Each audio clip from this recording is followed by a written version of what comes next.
2020 has been quite a year. Most recently, we have lost the fantastic actor Chadwick Boseman, and to his friends and family, my deepest condolences. It's truly a loss for sure. Not just for comic book fans like me, but also, for those who knew his art before he was Black Panther, before, we for those that knew him as a human and not just as a performer. It is definitely a sad day, and I want to send out my condolences to you and your family during this hard time.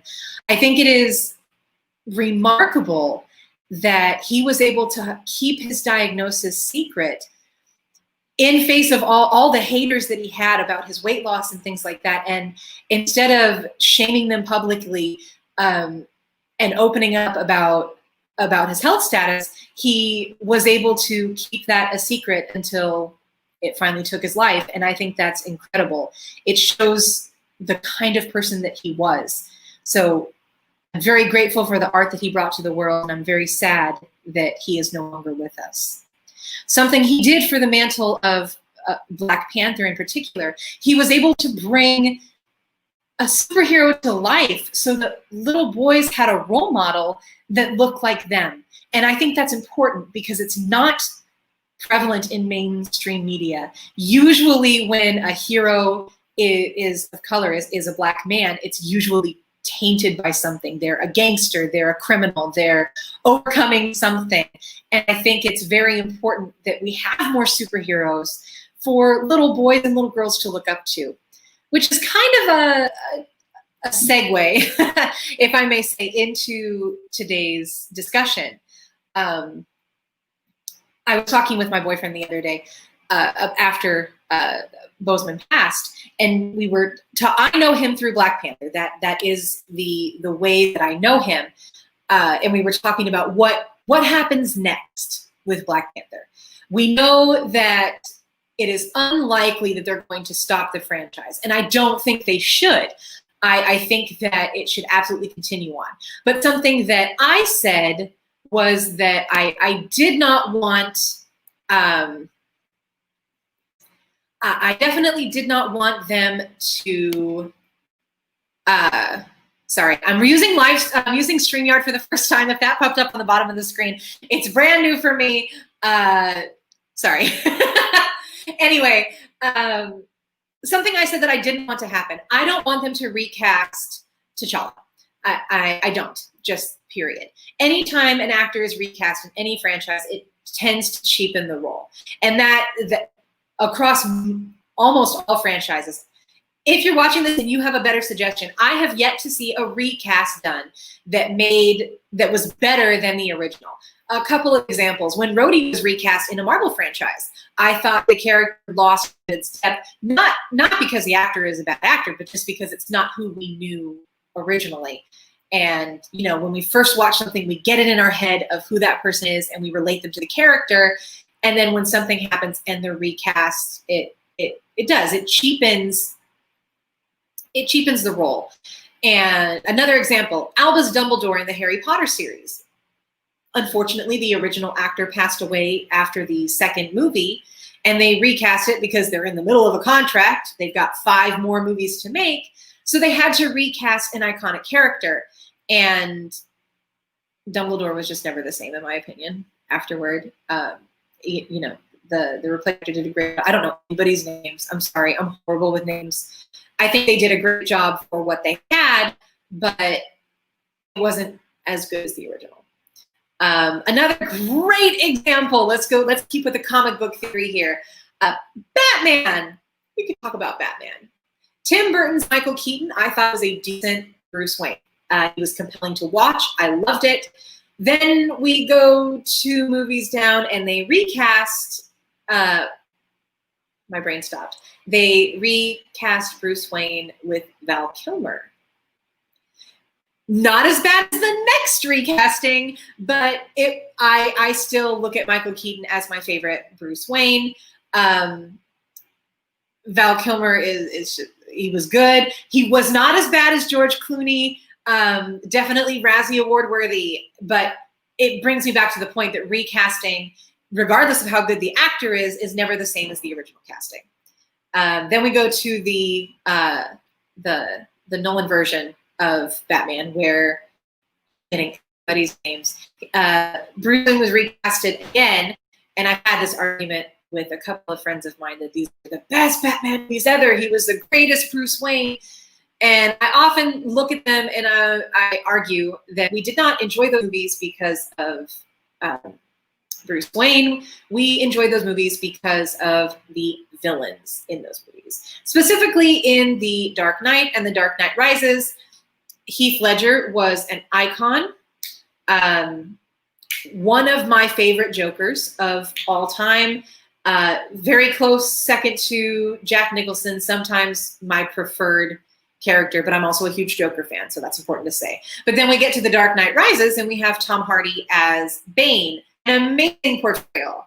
And I think that they are what made those movies good, not the portrayal of Bruce Wayne and Batman. Unpopular opinion.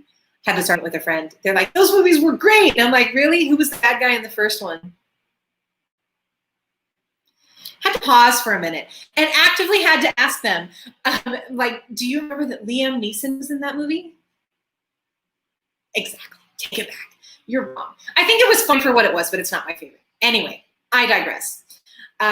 So my hope for the Black Panther franchise is that they will not recast him. I hope that for the first time in a superhero movie, instead of recasting, we pass the mantle. That has not happened.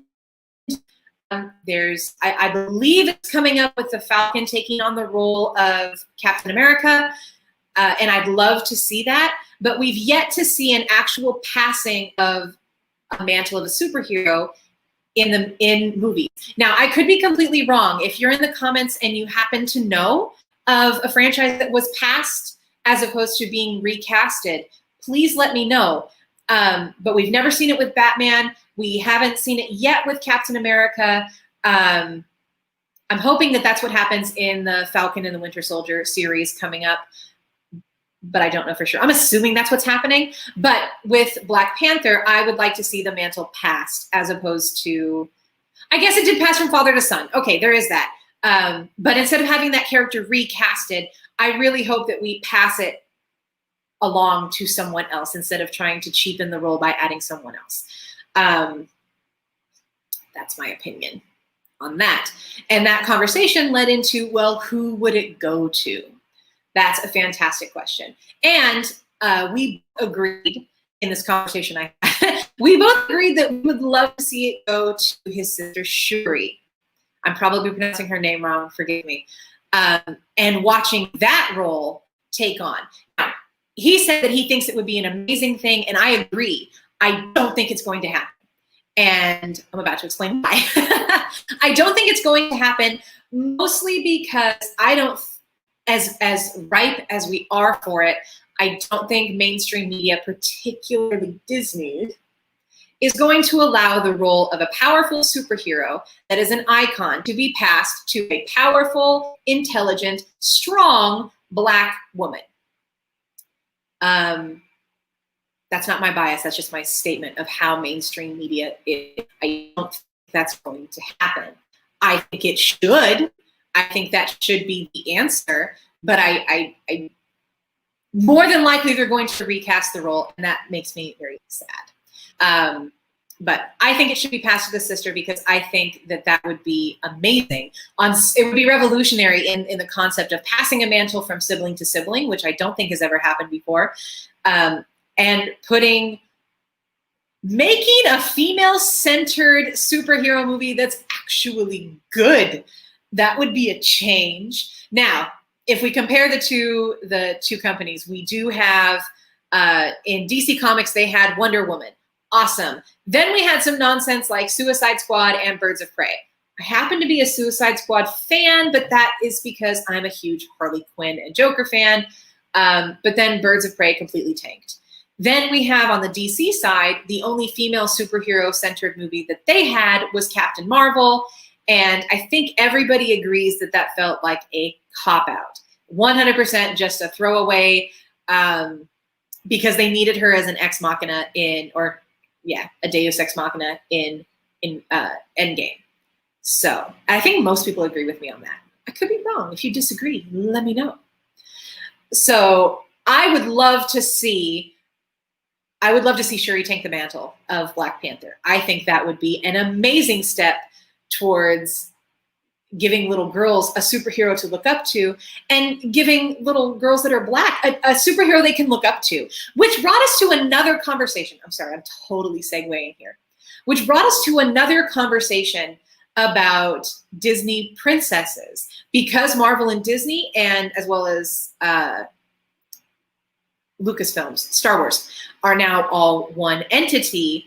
The Disney princess world has expanded quite a bit. Now, I could do multiple videos on my opinion of Disney princesses, and we'll get into that a little bit today. But technically, by definition, Shuri and Princess Leia are Disney princesses, and I'm all for this. Now, let's talk about the definition of a princess. The traditional cartoon animated princesses that we see, a majority of them, I actually think most of them, with the exception of Snow White, Aurora, Sleeping Beauty, Ariel, we'll probably come up with a couple more. Merida is another. Merida, the one who is, I think she's Scottish or Irish. I don't know. She's got the gorgeous I can't speak today. The gorgeous red curly hair. One of my favorites, but I cannot pronounce her name because I've only ever seen it written and not ever heard. That's the problem with a hearing disability. One of my favorite Disney princesses. They are technically princesses by birth. They were born into a royal family. They are the daughter of a king or queen. So I define them as being a princess. However, the other majority of Disney princesses are women that married into being a princess. I've got a couple of issues with this. We're going to get into a little bit of feminism here. Feel free to hate me. But I can't stand it that the only way we can give a woman a title is if she marries a man. It just kills me. It kills me because it puts this expectation on little girls that the only time you're ever going to have a title and be important and be worth something is if you marry the right person. And it just drives me bonkers. And also, some of my favorite Disney princesses are not princesses by any definition. They are purely strong female heroines. They are just a heroine of a story. They are strong women characters. For example, Mulan, who is classified as a Disney princess, is not a princess by any definition. She was a peasant who married an army general or an army leader. I don't exactly know the titles, but also China didn't have a monarchy. It was an emperor. So there's that. Then we have my other favorite, Pocahontas is not a princess. She is the daughter of a leader, but that doesn't make her a princess. Ivanka Trump is not a princess. She is the daughter of a president. Same thing with Pocahontas. She was the daughter of a chief, but she's not the daughter of a king. Therefore, she is not a princess by title. Now, I think kind of what has happened is that they grouped all of their heroines together and called them princesses without being historically accurate. We also don't talk about a princess who's never been classified, and I find this interesting. Nala from The Lion King is never classified as a Disney princess, and she's a princess twice. She is married to a prince, and she's the daughter of a king. I'm gonna let that sink in for a minute. If you happen to know anything about lions in the real world, not that Disney is known to be accurate, you know, the birds and animals talk, but if you happen to be up to date on that, a lion pride has up to 3 males. And the alpha male is the one that mates with most of the lionesses. In The Lion King, we see 3 males. We see Simba, Mufasa, and we see Scar. As Scar is an exiled lion, you don't see him interacting with the Pride. He is unlikely to have mated with any of the lionesses in the Pride, which means that Nala would be the daughter of Mufasa. That would also make Simba and Nala siblings. That's fun. Hashtag childhood ruined. You thought Game of Thrones was nasty. Anyway, figured just inspiration I came while I was coming up with this video that Nala is a princess that's never acknowledged ever in the world of Disney princesses. But we consider Mulan to be a princess. We consider Tiana to be a princess. I love Tiana. Strong female character, an entrepreneur, independent, is a princess because she married a prince, and that drives me nuts. Belle is another example. Married a prince, therefore she's a princess. But I feel like it cheapens them. I do. I feel like it takes away from that strong, independent female character, because ultimately they have to rely on a man. And I'm not anti-societal norms, but I don't think every story has to end with a marriage. And that's something that has always bothered me. So when the conversation came up about Shuri being a Disney princess, yes, she is. I'm not going to argue with that. But because Shuri and Leia, for that matter, are both strong feminine characters, it bothers me that we would taint their character and taint their title by calling them princesses, even though technically that's what they are. Shuri is a princess. She's the daughter of a king. Same thing with Leia, I think. I'm assuming she's the daughter of a king. I don't think that's ever actually explained. I think we just give her the title and call it what it is. So, that's something else. I don't think we should cheapen them by giving them the role of princess, as opposed to instead giving them just strong female character. Why can't they be Disney heroines? Why do they have to be a princess? The title of princess has always bothered me, because when you think of the standard Aurora, Cinderella, Snow White in particular irks me. She's the original and she irks me the most. And if you know me, you'll probably know why. Snow White is nothing but a damsel in distress. She, as a female character, and I'm going to say it, I'm going to lose a lot of fans, is worthless as a female character. She does nothing but clean house, bake a pie, eat an apple, and die. That is Snow White. She has no redeeming qualities as a woman. She longs for a man the entire story, and when she dies, she's rescued by a man. I don't like the message. I just don't, especially as a woman that, I have a man in my life because I choose to, but I don't see my story ending or becoming more important merely because I happen to have a man in my life. I've never liked that rule. It's always been something that has bothered me. So Snow White is probably my least favorite. Sleeping Beauty is another character that is, I don't know why we look up to her. I don't know why she's positioned as a role model. She does nothing in her story.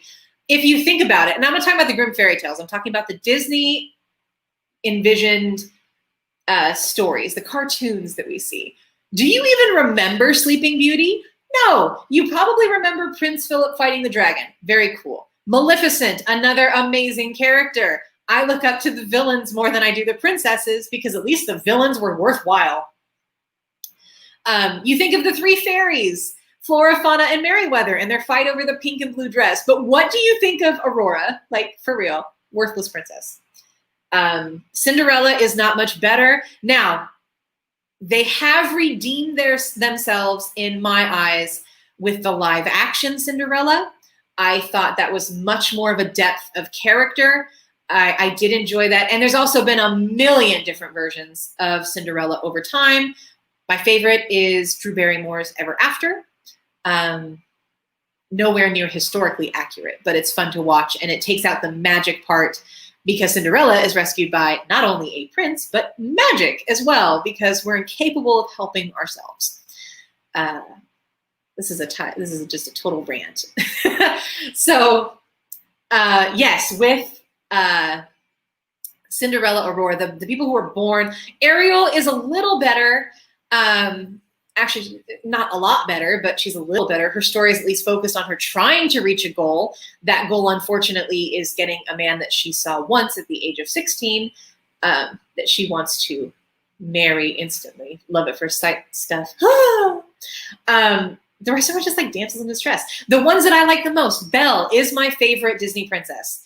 For sure, 100%, without a doubt. Belle is my favorite Disney princess, always has been. Then again, we get into Stockholm Syndrome and all sorts of things like that the more you look into it. The character of Belle, she was trying to save her father. That's what put her into captivity. That's something I admire. She was a book reader. She was different because she was intelligent. And I'm talking about the original cartoon. The live action, I also liked. And they expanded on that part of her being an intelligent woman that was literate, that could read, that was coming up with different solutions to modern problems, something else I absolutely adored. Belle is my favorite. After that comes Merida. Merida, I believe she's Scottish. I should probably actually look that up. Merida Princess. Scottish. She is Scottish. Okay. I think it's the red hair that makes me think she's Irish. Sorry, stereotypes. The Scottish princess, I absolutely adore her. Her central storyline is based around her mother, and she was against being married, something else that I really enjoy. She's one of my favorite princesses. Tiana, another princess that I absolutely love. I've already talked about her being a strong, independent woman that had a goal and was fighting for it. And it was only messed up because a man actually screwed up her life, if you really want to look at it that way. She was fine. She had everything she needed. And then this frog comes up and turns her into a frog, and therefore that she has to go save him. But it is a story that I do happen to really enjoy. Pocahontas, another one of my favorites, a strong, independent character that was fighting for the betterment of her people. One of the most racist movies I've ever seen. If you haven't seen it for a while as an adult, go watch it for just a moment. You know, most popular line in that is, "They're different from us. They must be evil. I wonder if they even bleed." Yikes. Oof, that's a tough one. But the character of Pocahontas is one of my favorites. Mulan, another one who fighting to save her parents and fighting for her country. Not the damsel in distress princess that we see with Jasmine, Cinderella, Aurora, Snow White, and some of the others. And that stereotype was also talked about in Frozen, something that I did enjoy about that movie, with Anna playing the typical ingenue, the damsel in distress look, and then Elsa being like, that's not the way it has to work. So I feel like classifying half of the princesses that I talked about as the damsel in distress in the same category as these strong female characters, such as Shuri, Princess Leia, Belle, Merida, Tiana. I think it would cheapen them by giving them the mantle of Disney princess, giving them a frilly dress. There's nothing wrong with the dress. I'm sorry. I'm personally anti it because I hated it as a child. But I think it would be super cool to see little girls walking around with technology on their arms, talking about nanotechnology and things like that. I think that would be amazing. And if that's how we get a role model into these little girls' lives, who doesn't have to be focused on chasing a partner in life, that understands it's okay to be more intelligent than the other people in the room, I think that would be amazing. And I'm totally for this idea.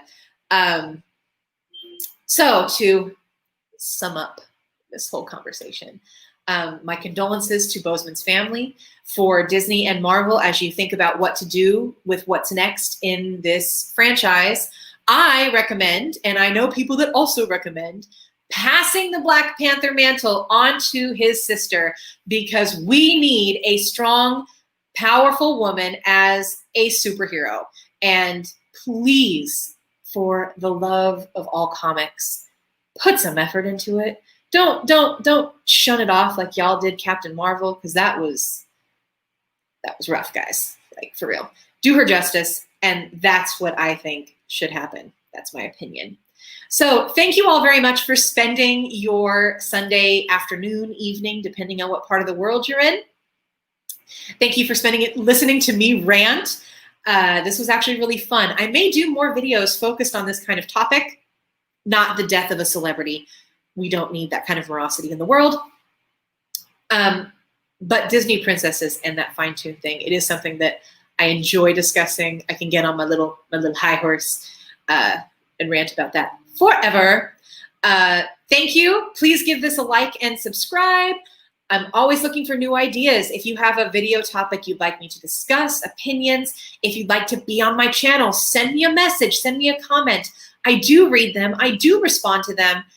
And I'm looking forward to hearing from you guys to see what, as this channel is still developing, I'm interested in seeing what you're looking to see.